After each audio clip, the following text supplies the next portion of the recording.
From nothing but fun, and it comes by with a number of parts, and I'll go through the parts for you. This is the base part that goes in your vise or other holder, and you'll notice here, if you look at it carefully, it's indented. You see that indent on the film? Okay, and it's been turned down the side so you can pound on it without it slipping. Your rivet, of course, which you supply some with your unit, fits in that. That way you can not mar the material you're riveting. Okay? And so you hold it there. Now when you ever go to rivet, you take your piece of metal that you're going to rivet on, and the first thing to make sure of is you got no burrs. The burrs will prevent your rivet from going down solid. So make sure you clean those off. You can use a little buffer, you can use anything, just clean those burrs off. And since I drilled these all together, there might be some burrs in there, so I'm going to go check all three pieces that I've got here. That's got a bad burr. You can see that burr sticking up there from the drill. So we'll get that off.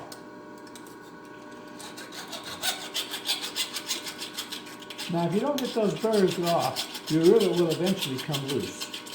So make sure you get them off. Okay.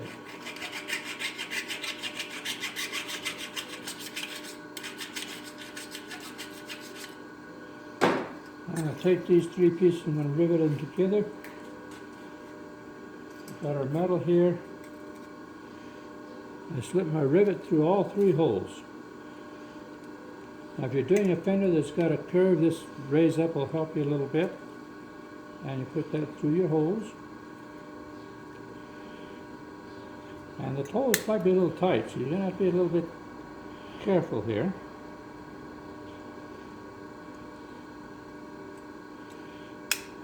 Now the next step requires using a hammer.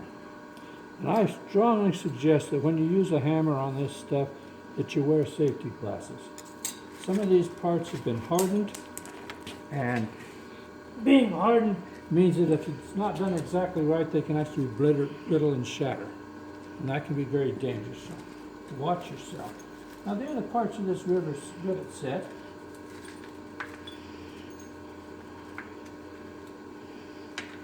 One of them consists of this part right here, and the reason for this is when you put your metal together, you look there, there's still some gaps. So you put that rivet down and you put that over it and you hit it. Remember, that piece might be a little bit hard, and that puts all the metal down close together so that you don't have gaps in between. Okay? Then this also acts as a guide over that, and here's your first drive tool. Now this pinch has been really hardened, and so we need to be careful, it might shatter on us. And when we do that, is we want to set that rivet right up tight. We're going to hit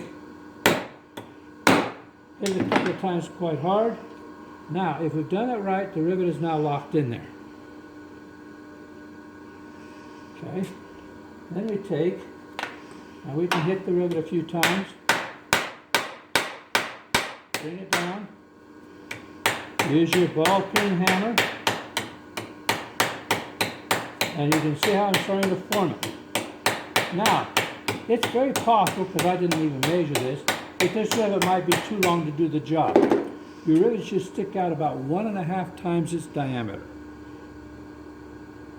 So if you have it sticking out too far, you won't be able to pound it all the way down. If you don't have enough, it may not clinch. I'm quite sure we got this one too far. But we'll just finish this up and show you the basic ideas.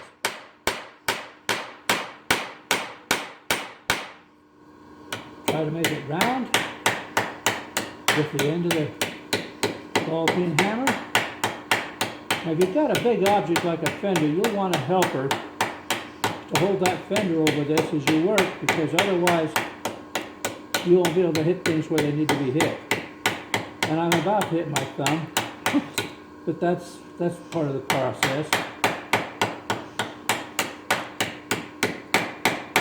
You can see how that's starting to round up there. You just continue to work that down. See how that's starting to make a round cone there? Now, if it's not going what you want, don't hesitate to hit it a few more times flat. Then go again with the part till you get it where you want it.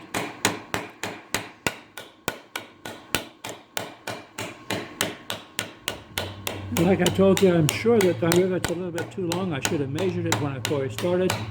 But as you can see, it's going down and everything's coming together. And you can see all the little hammer marks in there. We want to try to get those out before we finish.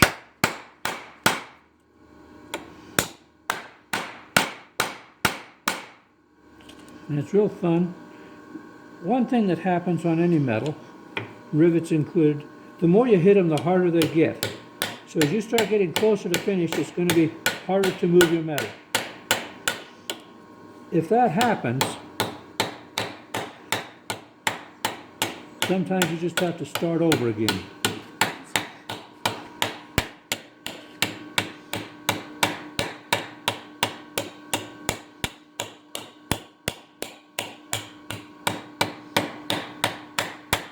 Because I had this rivet too much. That should be the finished size. I thought that was too long. Can you see that? Yep. So we'll just go ahead. It'll go on down, and I'll show you a little bit more here as you drive it down what happens.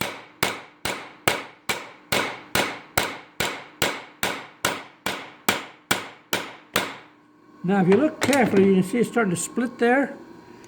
See the little splits in that corners? Mm-hmm. That tells you again that your rivet was too long. If your first rivet you have a split on that, shorten your rivet. I mentioned 1.5 times the diameter high.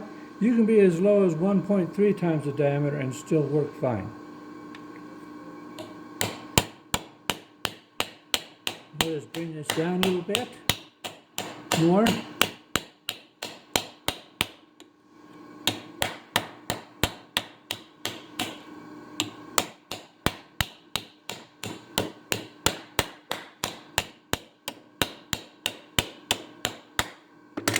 And then you take this last piece here. Now this has been hardened on the end, and this is your final set. And you drive it and just kind of wiggle it around as you drive it a little bit. And as you can see, I haven't done it completely. You can see it's starting to take out the hammer marks to make that a nice, pretty rivet.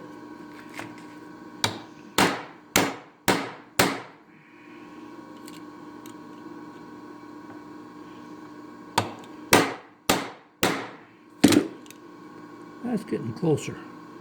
As you can see, those cracks are looking really big.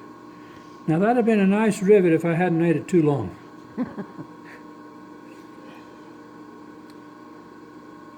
Done? Done.